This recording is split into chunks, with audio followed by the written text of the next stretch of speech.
the IAF had launched the first salvo. Yeah. Soon after Pakistan's salvo had sort of ebbed at around 2 a.m. 2 a.m. IAF launched its counter-strike, and then apparently the IAF detected some preparations being made by Pakistan to launch another counter-strike, which is when the IAF launched a second strike at around 10 in the morning, which I'm guessing is the reason the press conference got postponed. And the press conference eventually was held around, I think, if I'm not wrong, 11 or 12, where the entire night was detailed. This night has been described by Air Chief Marshal A.P. Singh as the night the Air Force was on a song. Yeah. And if you read the report, you can sort of get why he says that. So, Sandeep, again, based on what you've read in the report and based on what you know of that night, just take us through once again of what happened that night. The night of the 9th. Yes, and the 9th. Yeah. The night of the 9th is when... the thing is that this is when the escalation ladder kicks in. Yes. Where the idea was for India to carry out a number of strikes, not targeting Pakistani military infrastructure and targeting only terrorist launch pads, command centers, all related to the Lashkar and the Jaish, right, all across.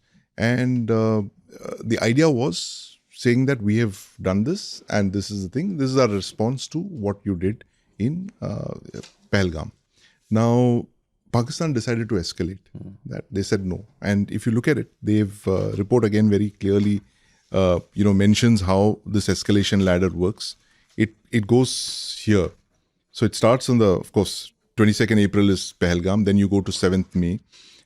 Then you have on the 8th, after what happened, the long range, beyond visual range combat. Yeah. That is when on the 8th, you have the Air Force starting suppression of enemy air defenses, SIAD attacks, where they start the thing in Chunyan is taken out, radar, air defense radar over there is taken out. There's one near Karachi that's taken out. And these are basically the eyes of the Pakistan Air Force, right? They're ground-based eyes which look deep inside Indian territory. So the Indian Air Force began taking those out. And I still remember when I was in the studio with Gaurav on the 8th, it was.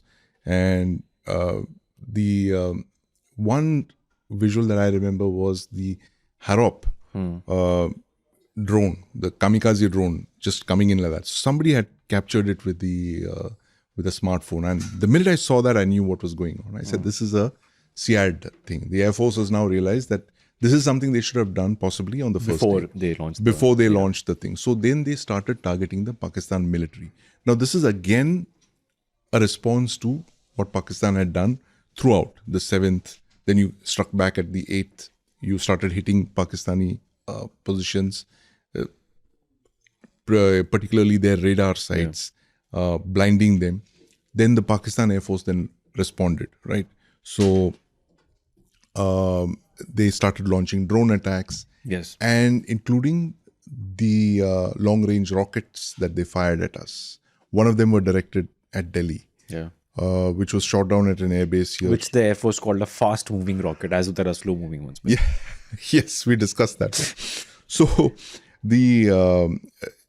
so if you look at the responses of the PAF, so at every point, the Indian Air Force had given an exit for Pakistan, right? Look, we have done what we had to do. Now it's up to you. If you want to respond, we will, hit back. So you had, after the strikes against the LET thing, you had, of course, the PAF engagement. Then they started launching their waves of drone attacks and all. And this is where the report actually mentions that this is when India's hidden strength came out, which was IACCS. Yeah, which is something that we had invested in over several decades. So the PAF thought that they would overwhelm our air defenses through these, drone attacks.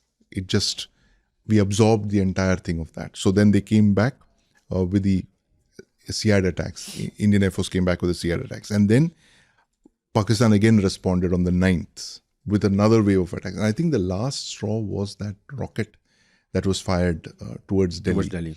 The Fatah rocket. It wasn't a missile, it was a long-range rocket. And I think that is where they realized that the PAF wasn't going to take it lying down and they would come back again and therefore we had to achieve escalation dominance.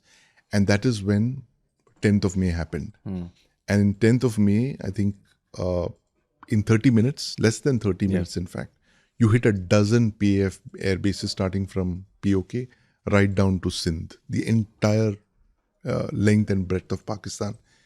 And that I think was a turning point, because what has happened is that again this geographical vulnerability kicks in.